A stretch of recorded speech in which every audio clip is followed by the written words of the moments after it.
શ્રી વિષ્ણુ સહસ્ત્ર નામનો પાઠ.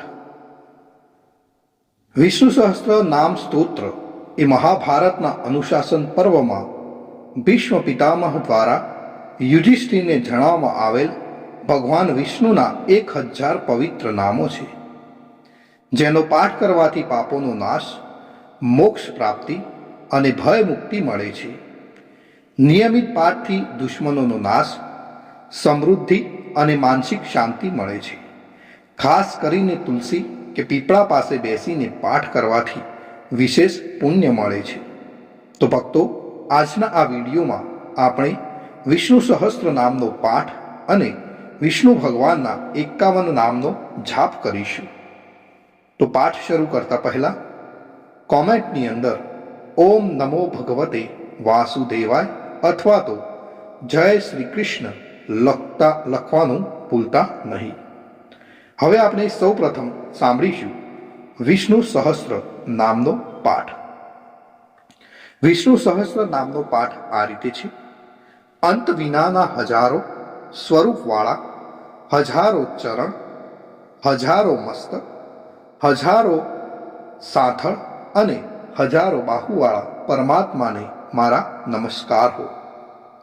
હજારો નામવાળા અને 1000 કોટી યુગને ધારણ કરનાર એવા શાશ્વત બ્રહ્મ પુરુષને મારા નમસ્કાર હો. જેની નાભીમાં કમળ છે એવા ભગવાન વિષ્ણુને મારા નમસ્કાર હો. જળમાં શયન કરનાર શ્રી વિષ્ણુ ભગવાનને મારા નમસ્કાર હો.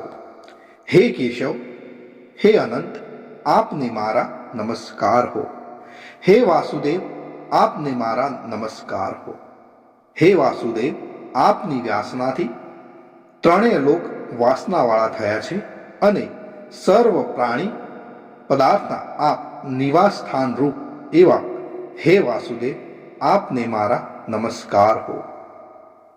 બ્રહ્મ સ્વરૂપ અને ગૌ બ્રાહ્મણનું હિત કરનાર એવા દેવને નમસ્કાર હો. જગતનું હિત કરનાર શ્રી કૃષ્ણને નમસ્કાર હો. ગોવિંદ સ્વરૂપને મારા નમસ્કાર હો. જેમ આકાશમાંથી પૃથ્વી પર પડેલું પાણી સમુદ્રમાં જાય છે, તેમ બધા દેવોને કરેલા નમસ્કાર ભગવાન કેશવ પ્રતિ જાય છે. જેમાં શ્રી હરિનું ભજન પૂજન થાય છે એવા આ માર્ગ નિષ્કંટક છે, અને શ્રી હરિના ભજન પૂજન વિનાના માર્ગ ને કુમાર્ગ જાણવો. બધા વેદો જાણવાથી જે પુણ્ય થાય છે અને સર્વ તીર્થ યાત્રાથી જે ફળ મળે છે, તે સમગ્ર ફળ દુષ્ટોનો નાશ કરનાર શ્રી વિષ્ણુ ભગવાનની સ્તુતિ શ્રદ્ધાપૂર્વક કરવાથી મળે છે.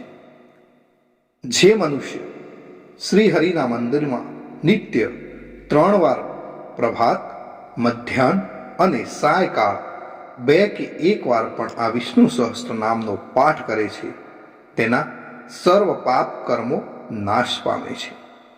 જે મનુષ્ય આ સ્તોત્રનો પાઠ ભાવ ભક્તિથી કરે છે, તેના શત્રુઓ બળી જાય છે, તેના ઉપર સર્વ ગ્રહો શાંત રહે છે અને તેના સર્વ પાપ વિનાશ પામે છે. જેને શ્રદ્ધાપૂર્વક આ સ્ત્રોતોનું ધ્યાન કર્યું કે પાઠ કર્યા, તેને સર્વ દાન આપ્યા એમ સમજવું અને દેવોની ઋણા પ્રકારની પૂજા કરી એમ સમજવું.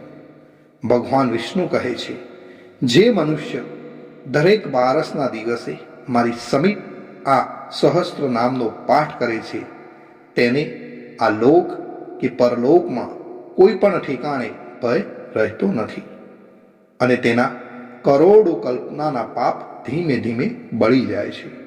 હે અર્જુન, જે મનુષ્ય પીપળાની પાસે કે તુલસીની પાસે બેસીને આ વિષ્ણુ સહસ્ત્ર નામનો પાઠ કરે છે, તે કરોડો ગાયોનું દાન ફળ પામે છે.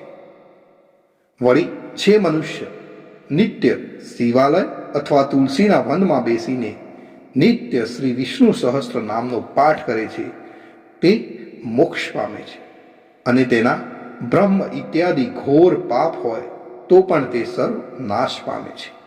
એવું ચક્રધારી ભગવાન વિષ્ણુનું વચન છે.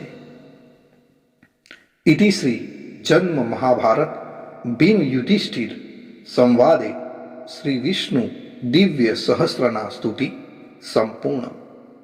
ભક્તો, વિષ્ણુ સહસ્ત્ર નામના પાઠમાં ભગવાન વિષ્ણુના 1000 નામનો ઉલ્લેખ કરવામાં આવ્યો છે, પણ આપણે વિષ્ણુ ભગવાનના 51 નામનો જાપ કરીશું.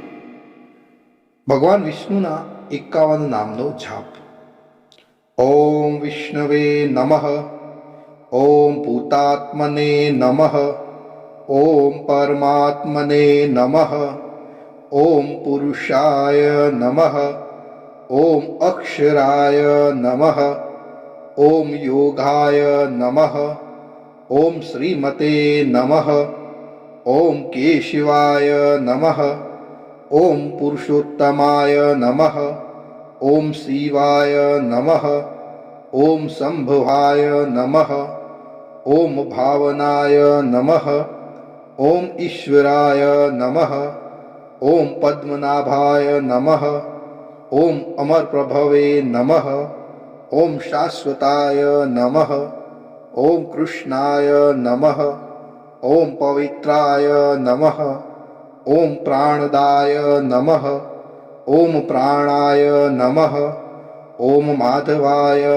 નમઃ, ઓમ મધુસૂદનાય નમઃ, ઓમ ઈશ્વરાય નમઃ, ઓમ વિક્રમાય નમઃ, ઓમ ક્રમાય નમઃ, ઓમ કૃતજ્ઞાય નમઃ, ઓમ કૃતયે નમઃ, ઓમ સુરેશાય નમઃ, ઓમ શરણાય નમઃ, ઓમ શર્મણે નમઃ, ઓમ પ્રજાભવાય નમઃ, ઓમ સર્વદર્શનાય નમઃ, ઓમ અજાય નમઃ, ઓમ સર્વેશ્વરાય નમઃ, ઓમ અચ્યુતાય નમઃ, ઓમ વસવે નમઃ, ઓમ સત્યાય નમઃ, ઓમ સમાય નમઃ, ઓમ રુદ્રાય નમઃ, ઓમ અમૃતાય નમઃ, ઓમ જનાર્દનાય નમઃ, ઓમ વેદાય નમઃ, ઓમ ચતુર્ભુજાય નમઃ, ઓમ ભોજનાય નમઃ,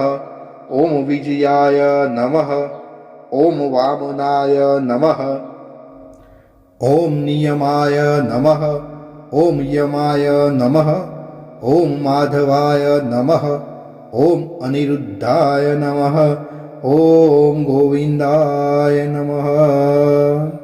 ભક્તો, અહીં આપણે વિષ્ણુ ભગવાનના 51 નામનો જાપ પૂર્ણ કરીએ છીએ. કોમેન્ટની અંદર જય શ્રી કૃષ્ણ લખવાનું ભૂલશો નહીં. આપ સર્વેને મારા જય શ્રી કૃષ્ણ, જય શ્રી કૃષ્ણ.